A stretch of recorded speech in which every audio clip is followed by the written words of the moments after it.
নমস্কার। আজ আমরা কথা বলবো শ্রাবণ মাসে শিবের মাথায় জল ঢালার একটি বিশেষ রীতি নিয়ে। শ্রাবণ মাস মানেই দেবাদিদেব মহাদেবের পুজোর একটি পবিত্র সময়।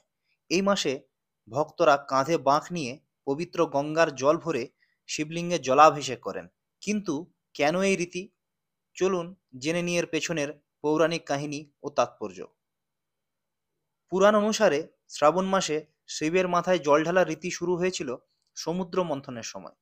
দেবতা ও অসুররা যখন অমৃতের জন্য সমুদ্র মন্থন করছিলেন, তখন সমুদ্র থেকে প্রথমে বেরিয়ে এলো ভয়ঙ্কর হলাহল বিষ। এই বিষ এতটাই তীব্র ছিল যে তারা সারা সৃষ্টিকে ধ্বংস করতে পারত। তখন দেবতারা ও অসুররা ভয়ে মহাদেবের শরণাপন্ন হলেন। তখন দেবাদিদেব মহাদেব সৃষ্টি রক্ষার জন্য সেই হলাহল বিষ পান করেন এবং বিষের প্রভাবে তার গলা নীল হয়ে গেল, আর তিনি নীলকণ্ঠ নামে পরিচিত হলেন।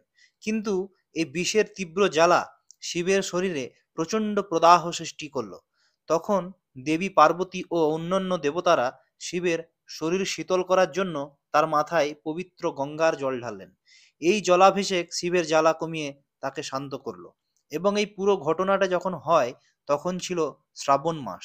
তাই শ্রাবণ মাসে আমরা শিবের পুজো করে থাকি বা শিবের জলাভিষেক করি। এবং অন্য একটি জনশ্রুতি অনুসারে শিবের পরম ভক্ত রাবণও শ্রাবণ মাসে শিবের জলাভিষেক করতেন। বিষের প্রভাব থেকে মহাদেবকে মুক্ত করতে রাবণ বাঁক নিয়ে পবিত্র জল ভরে এনে শিবলিঙ্গে অর্পণ করতেন।